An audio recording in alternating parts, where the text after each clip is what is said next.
Neurofisiologia. Puxa a vinheta, bainha de mielina.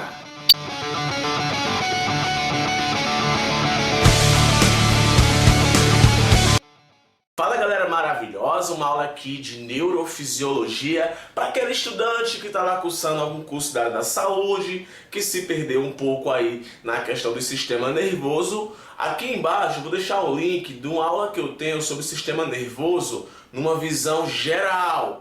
Essa aula aqui eu vou tratar apenas da neurofisiologia na parte de sinapse. Vou falar aqui, vou tentar me aprofundar aqui em sinapse. Lembrando que é mais complexo do que você imagine. Não esquece disso.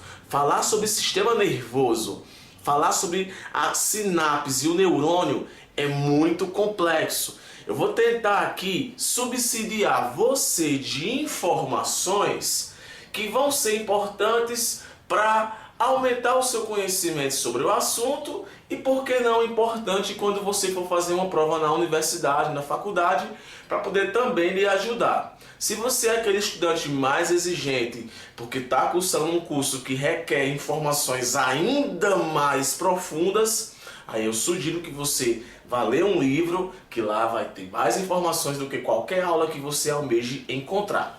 Aqui eu quero que você entenda alguns pontos importantes na questão de sinapse, alguns pontos importantes sobre como ela acontece e o porquê que ela acontece. Então, o que é sinapse?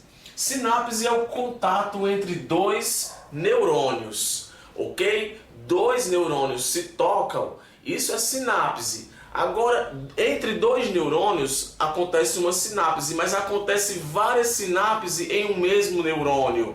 Ou seja, um neurônio só, ele pode estar ligado a centenas de outros neurônios, entendeu? Isso tudo, esses contatos que formam essas sinapses, são importantes justamente para conectar toda essa rede de neurônios que tem em nosso corpo. Então as sinapses nada mais são do que o contato que acontece entre os neurônios. Esse contato ele é importante porque é ele quem vai lá transmitir aquele impulso nervoso, propagar aquele impulso nervoso, seja no sistema nervoso central, seja no sistema nervoso periférico. Existem diversos tipos de sinapse, que isso fique claro. Existem diversos tipos de sinapse, mas de uma maneira padrão e geral, existem dois tipos de sinapse que o nome você deve ter em mente. A sinapse elétrica e a sinapse química. Em ambas as sinapses, o objetivo é o mesmo, é fazer contato entre os neurônios. É a transmissão de um impulso nervoso. O objetivo é o mesmo. O que vai diferenciar principalmente entre a elétrica e a química são duas coisas bem importantes. A primeira é que a química, ela acontece, gente, com um pequeno espaço. Existe espaço entre os dois neurônios envolvidos na sinapse. Existe uma fenda sináptica, existe lá um pequeno espaço nas sinapses químicas. Nas sinapses elétricas não vai existir esse espaço, vai existir uma ponte. E essa ponte é ela quem vai conectar aí os dois neurônios. É essa ponte que vai proporcionar a sinapse. Então, a sinapse química, existe um espaço entre os neurônios. E a sinapse elétrica existe também, existe ponte, não existe espaço, existe uma pontezinha que liga os dois neurônios. Ou eu posso dizer que a sinapse elétrica tem contato físico. Uma coisa bacana sobre a sinapse química é que é nela que vai existir a presença de sinalizadores químicos, também chamados de neurotransmissores. Os neurotransmissores, eles serão importantes justamente porque eles irão estimular outros neurônios a também transmitirem aquele impulso nervoso. Você vai já entender isso. Agora vamos aqui mergulhar dentro de um conhecimento bacana. No livro do ensino médio, tu não chega a ver isso não, mas diversos fatores contribuem para a existência de uma sinapse. Diversos fatores, pessoal, que são de fundamental importância para que aconteça a transferência, a transmissão de um impulso nervoso. Quais são esses fatores, Patrick, que eu tenho que saber o nome deles, tenho que saber da existência deles para poder entender melhor a sinapse? Quando você está vendo sinapse de um modo bem simples, de cara já é explicado para você como acontece a transmissão, mas não por que aconteceu a transmissão, da onde é que a transmissão vem, o que foi que gerou o impulso elétrico daquela transmissão. Tudo isso aí acaba sendo descartado e desvalorizado, o que não deveria acontecer, porque afinal devemos entender como foi que surgiu essa energia química no caso, para poder transmitir o impulso, para poder acontecer a liberação do neurotransmissor, para poder acontecer aí a propagação do impulso nervoso. Quais são os fatores que contribuem para a transmissão do impulso nervoso, para o acontecimento de uma sinapse?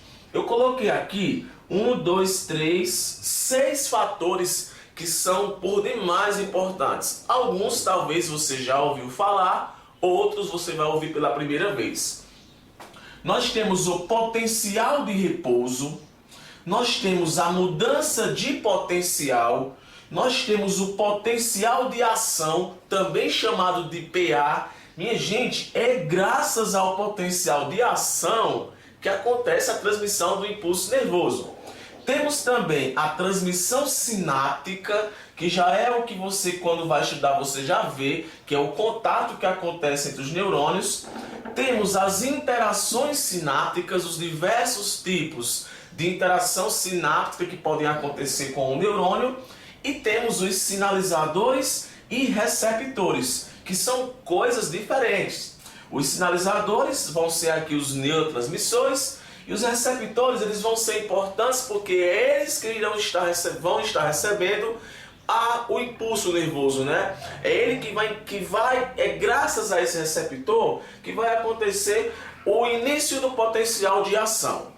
Então, esses 6 nomezinhos aqui, eles são importantes para você poder ter um conhecimento mais aprofundado sobre o assunto.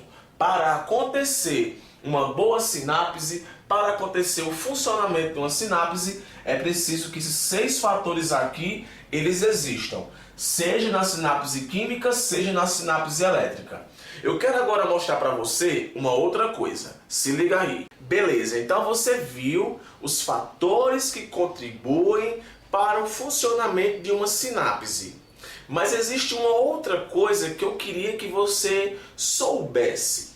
Existe, pessoal, o que chamamos de íons. Íons você vai lembrar muito bem da química, que são aqueles elementos químicos, aqueles átomos, né, que possuem cargas elétricas.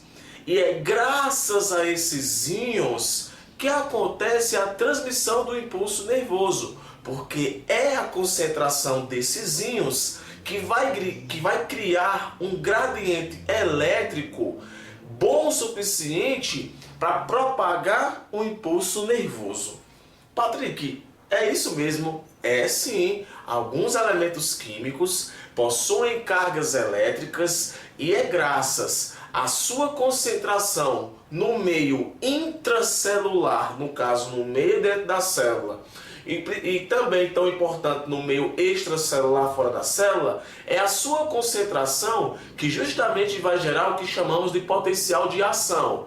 Mas vamos devagarzinho. Vamos lembrar para você, ou dizer pela primeira vez, quais são esses íons, que eles são bem importantes. Lembrando que íon é um elemento químico, né, que possui carga elétrica positiva, carga elétrica negativa. Nós temos os cátions, quando tem carga elétrica positiva, e os ânions, quando tem carga elétrica negativa. Olha só aqui 4 íons que são muito importantes para a propagação do impulso nervoso, e são as suas concentrações que determinam essa transmissão. Nós temos o íon de sódio, que é um íon monovalente, porque carga elétrica mais. Temos o íon potássio, temos o íon, que no caso é um ânion, um cloro. O cloro também vai ser muito importante. E temos o que eu considero, não só eu considero, mas toda a literatura do sistema nervoso considera o íon de cálcio como sendo o íon determinante. Porque é o íon de cálcio nas sinapses químicas que vai abrir o canal para que os neurotransmissores saiam de um neurônio pré-sináptico para ir para o neurônio pós-sináptico. Então, o íon de cálcio ele acaba sendo muito importante nesse processo aí de transmissão de impulso nervoso. Então, íon de sódio, íon de potássio, íon de cloro, íon de cálcio são íons extremamente importante para a transmissão do impulso nervoso. Olha só aqui, na nossa célula neural, no caso do neurônio, eu talvez não vá desenhar aqui para você um neurônio, eu posso até desenhar daqui a pouco, mas eu quero que você mentalize o neurônio, que eu acho que você já deve estar mentalizando o neurônio. O neurônio, pessoal, ele também tem membrana plasmática, que nem qualquer outra célula. Toda célula tem essa membrana. E a nossa membrana plasmática, no caso de um neurônio, ela vai ter canais específicos para entrar sódio, para entrar potássio, para entrar cloro, para entrar cálcio. E vai ter também canais que vai entrar dois. Vai ter lá um canal X que vai entrar sódio, vai entrar potássio. Vai ter outro canal que vai entrar cloro. Então vai existir na nossa membrana canais que colocam para dentro desse íon, que colocam para fora esse íon. E então nós temos o que chamamos de canais iônicos. Nós temos os canais de extravasamento, que é um canal que sempre está aberto. Isso aqui é muito importante para a passagem de sódio, sempre está aberto a esse canal de extravasamento. Eu vou citar daqui a pouco um exemplo. Nós temos dois canais que vão depender muito também da concentração interna de íons e também vão estar também dependendo da mensagem de outro íon, que no caso são os dependentes de ligantes, como o próprio nome diz, tem que ter lá um ligante específico, e os dependentes de voltagem, que também, para poder acontecer a entrada ou a saída, também tem que ter uma diferença de cargas elétricas. Então, dependente de ligante, dependente de voltagem e canais de extravasamento são três tipos de meios de transporte para que os íons eles possam entrar dentro da célula para poder acontecer aí o início do potencial de ação, que é o início do Kamehameha para a transmissão do impulso nervoso. Eu quero agora que você conheça três nomes que são muito importantes para você entender, amarrar de vez esse negócio aqui de íons, que é a questão de polarização e despolarização e repolarização. Então eu vou anotar aqui, viu? Se liga aí. Beleza, então tu viu aí o quanto é importante os íons, né? O íon de sódio, o íon de potássio, de cloro e de cálcio. Entenda aqui agora como acontece o início de um potencial de ação, o início de uma mudança de carga elétrica que justamente vai proporcionar aí a transmissão de um impulso nervoso. Olha só, a imagem está um pouco confusa, mas dá para você entender aqui, confia em mim. Você vai olhar primeiro para isso aqui, ó, onde eu estou aqui apontando, esquece isso aqui de baixo. Olha só, meio extracelular, a membrana do neurônio, que eu acredito que você está colocando na cabeça o que é o neurônio, né? Porque afinal a aula aqui é neurofisiologia, então tu já sabe o que é o neurônio. Membrana do neurônio e o meio intracelular. Numa situação normal, que eu chamo de polarizada, é quando eu tenho na região extracelular carga positiva e na região intracelular carga negativa. Só que isso aí não fica assim por muito tempo não. Existe o que chamamos de canal de extravasamento. Existem canais para qualquer tipo de íon. No caso aqui eu citei o íon de potássio. Olha só aqui o que é que pode estar acontecendo nesse caso aqui.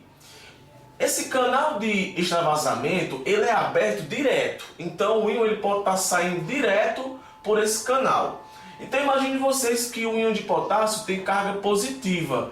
Quando o íon de potássio ele sai do meio intracelular e vai para o meio extracelular, Quando ele acaba atraindo outras moléculas que têm carga elétrica lá dentro da célula. Uma dessas moléculas, pessoal, são aminoácidos que têm carga negativa. Então, quando ele sai, ele acaba carregando com ele, graças à carga elétrica, positiva e negativa, né, se atraem. Quando ele vai saindo, ele consegue carregar, através da carga elétrica, esse aminoácido. Eu vou chamar de aminoácido, mas tem um nome para isso bem científico. Só que esse canal aqui só passa potássio, não passa esse aminoácido. Então o que acontece? Essa parte aqui da membrana, ela vai haver uma concentração de carga elétrica negativa justamente por conta desses aminoácidos que possuem carga negativa. Então toda essa parte aqui da camada interna da célula, da camada intracelular da célula, ela vai ter a carga negativa justamente por causa desse efluxo do íon de potássio. Ah, Patrick, quer dizer então que é negativo aqui, não é por causa de outro íon, não. É negativo por causa dessas moléculas aqui que possuem carga elétrica negativa. Então, ele vai lá para fora. Então, fica positivo e negativo. Ah, ele sai, né? É polarizada. Numa situação também que pode acontecer para modificar essa polarização, é quando existe, no caso porque existe mesmo, canais dependentes de ligantes, ou seja, vai ter lá uma espécie de receptor que vai estar recebendo esses íons, colocando para dentro da célula. Então olha aqui agora essa segunda imagem. Eu tenho a membrana plasmática do neurônio, eu tenho a parte extracelular e eu tenho a parte intracelular. Quando existir a presença desses ligantes, que na verdade vão ser receptores para poder entrar tanto sódio como potássio, eu coloquei aqui os dois entrando pelo mesmo ligante, mas pode ter o ligante só para o potássio e o ligante só para o sódio. Esse ligante aqui, diferentemente do canal de extravasamento que é aberto direto, o ligante ele só abre quando ele é ativado. Quem vai ativar a abertura desses ligantes são os neurotransmissores. Na sinapse química acontece a liberação de neurotransmissores, onde eles acabam abrindo, possibilitando a ativação desses ligantes para aí sim entrar moléculas de sódio e potássio para o interior da célula, aumentando a sua concentração no meio intracelular e diminuindo a concentração no meio extracelular, porque quando eles saem, eles também carregam moléculas negativas. Então aqui vai encher de molécula negativa e aqui embaixo vai encher de molécula positiva, mudando a carga elétrica. Aí eu chamo isso de despolarização. Conforme vai acontecendo a mudança de carga elétrica, o impulso elétrico ele é passado, olha só, nessa direção aqui, para poder acontecer justamente outro início de potencial de ação com outro neurônio. Então, basicamente, é assim que acontece a ativação de um ligante, graças à presença de neurotransmissores. Aonde eu quero chegar? Que são essas cargas elétricas que fazem com que ocorra a transmissão do impulso nervoso. Essa é a terceira vez que eu estou falando isso nessa aula. Gente, é porque é a entrada desses íons e é graças à sua carga elétrica que vai acontecer a transmissão do impulso nervoso. Isso é importante porque acontece tanto por conta da concentração dos íons e também acontece graças à natureza da membrana plasmática. Então, o canal de extravasamento ele é importante para manter a polarização e a questão dos ligantes é importante para ver a despolarização. Patrick, e quando é que acontece a repolarização? Quando é que volta ao normal? Imediatamente, assim que acontece a despolarização, já começa a acontecer novamente a repolarização, que é quando vai voltar à situação normal. E me diga aí um fator que contribui para isso, a bomba de sódio e potássio. A bomba de sódio e potássio é ela quem vai contribuir para normatizar a situação. Negativa aqui dentro, positiva aqui fora. Então, para fechar essa aula, eu vou colocar aqui agora a imagem de dois neurônios e explicando para você como acontece a sinapse química. Então, se liga aqui. Beleza, né? Então, até aqui tá tudo muito fácil, tá dando para entender devagarzinho essa visão básica da coisa. Eu quero que você entenda agora como acontece a sinapse química, ou como acontece pelo menos o seu princípio, né? Para você tomar como base nos seus estudos. Olha só, o neurônio, eu tentei desenhar aqui um neurônio, mas eu creio que você já sabe mais ou menos como é o neurônio e quais são as partes que formam ele. Ele tem o dendrito, ele tem o corpo celular e ele tem o axônio. São as três partes que formam o neurônio.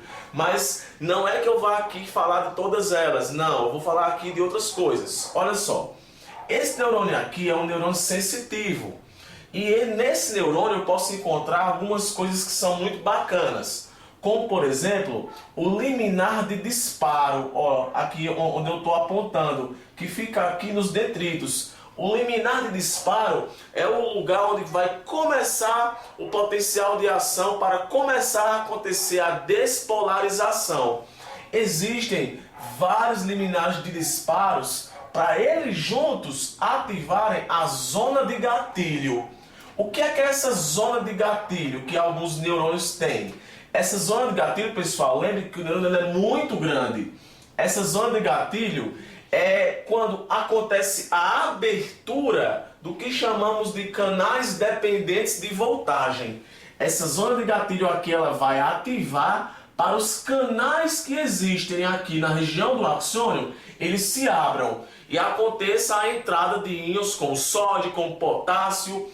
Então, os canais de voltagem, eles vão existir principalmente no axônio. E para acontecer a abertura desses canais dependentes de voltagem, é necessário ter primeiro o liminar de disparo, ou seja, graças ao liminar de disparo acontece o gatilho para poder haver aí a abertura dos canais dependentes de voltagem e começar a acontecer as despolarizações.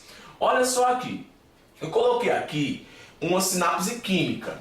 Eu tenho aqui um neurônio pré-sináptico e eu tenho aqui um neurônio pós-sináptico. Aqui é um axônio e aqui é um dendrito. Então aqui é uma sinapse axodendrítica. Olha só, vamos aqui entender uma coisa. Na sinapse química existe um espaço. Esse espaço aqui, pessoal, é um pouco realmente grandinho, viu? Existe aqui sim um espaço. Esse espaço aqui eu chamo de fenda sináptica.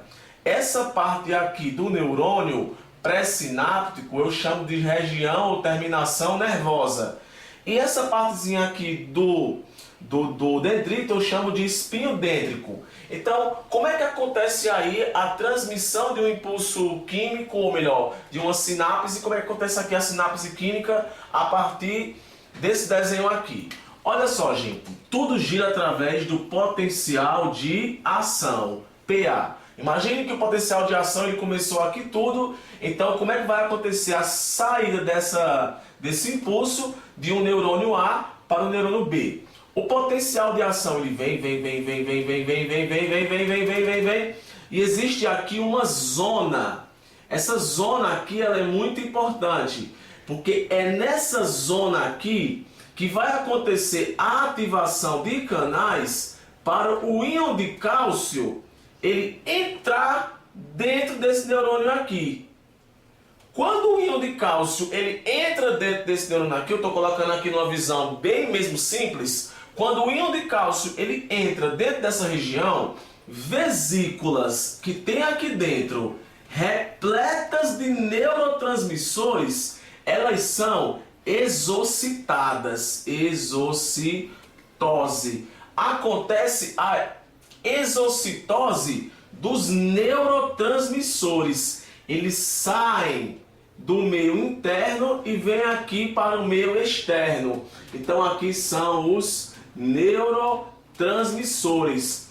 A função desse neurotransmissor, aí eu vou voltar lá para aquela imagem, lembra que eu falei a vocês? É justamente a se ligar em receptores específicos, no caso vão ser ligantes, para poder ativar canais de ligação, para poder acontecer novamente a entrada de íon de sódio e potássio e o impulso assim ser seguido.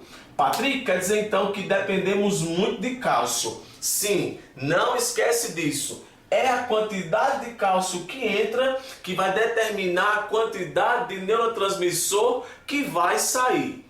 Esse neurotransmissor aqui, ele pode vir para cá, se ligar, e pode voltar lá para dentro da célula, ou existe aqui enzimas específicas que vão degradar com esse neurotransmissor, porque afinal aqui não pode ficar inundado de neurotransmissor, então eles podem retornar lá para o neurônio pré-sináptico. Então é graças ao cálcio que acontece essa liberação de neurotransmissor, e é por causa das polarizações e despolarizações que acontece a entrada de cálcio dentro da célula. Então, numa visão geral, como é que fica? Sinal elétrico gera sinal químico e sinal químico gera sinal elétrico. Gente, é isso daí. Espero ter contribuído de alguma forma para o seu processo educacional. Se você gostou, dá o joiazinho aí para curtir o meu trabalho. Se eu te ajudei, talvez eu não tenha te ajudado do jeito que tu queria, mas eu acredito que eu abri a tua cabeça para entender melhor esse assunto, porque afinal isso aqui daria uma aula de mais ou menos 1h30 falando sobre isso. Então eu compilei para que fique mais fácil de você entender uma outra aula de algum outro professor. Beleza? Então se você gostou da aula, curte, comenta e compartilha. Galerinha, valeu e foi boa!